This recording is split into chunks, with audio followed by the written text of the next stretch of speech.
Up in a political year that feels uncertain, to say the least, here's one thing we know for sure. Boston Mayor Marty Walsh is running for re-election. But as Adam Riley tells us, what we don't know, at least yet, is whether he'll have a challenger. If Marty Walsh seems relaxed, it might be because his re-election bid is currently looking like a cakewalk. His poll numbers are strong. He's got about $3.4 million in the bank.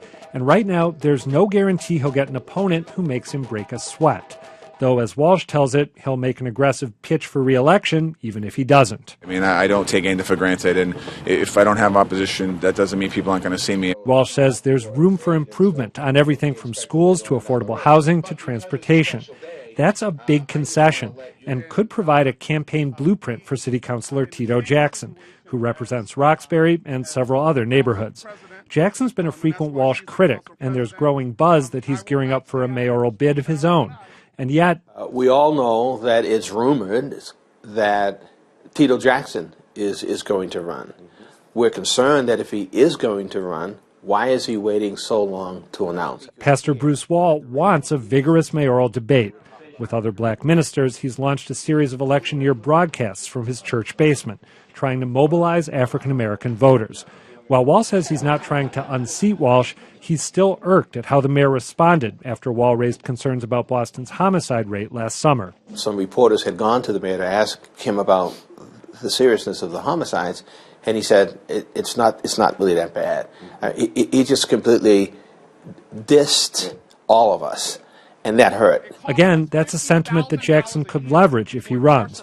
But Wall isn't the only political observer who sounds skeptical. Mike McCormick is a former Boston city councilor. So you don't think Tito Jackson is going to make a bid?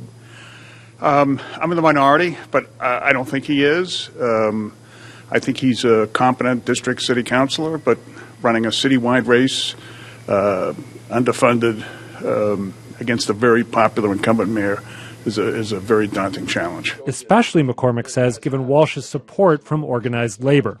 Really, his sort of strong suit are the unions. They elected him 3 years ago, and they're going to re-elect him. They're not going to let their candidate fail. Another source of concern for Jackson? Money. Because while Walsh has millions, Jackson has just $37,000 in his campaign account.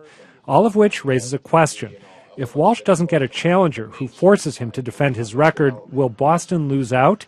The mayor doesn't think so. Bostonians aren't shy. People are always telling me, what we need to do better and more of, and I think that that's important to keep us on our toes. But if Walsh is talking on the campaign trail and there's no one credible talking back, the conversation could be pretty flat. Adam Riley joins me now. Hey, Adam. Hey, Jim. Is there circumstantial evidence? There is, that he there is running. Indeed. Yes, like what? Yeah, he's hired a couple people who were connected with Bill de Blasio's campaign for mayor in New York City. Apparently there's a video in the works from this video production company that worked with the mayor.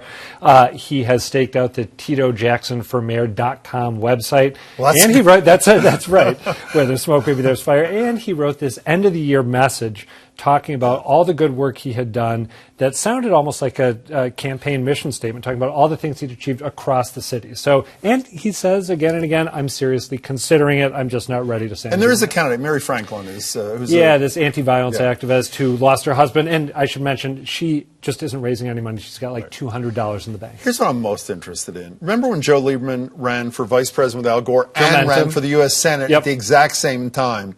Can Tito Jackson run for re-election? He's got an opponent.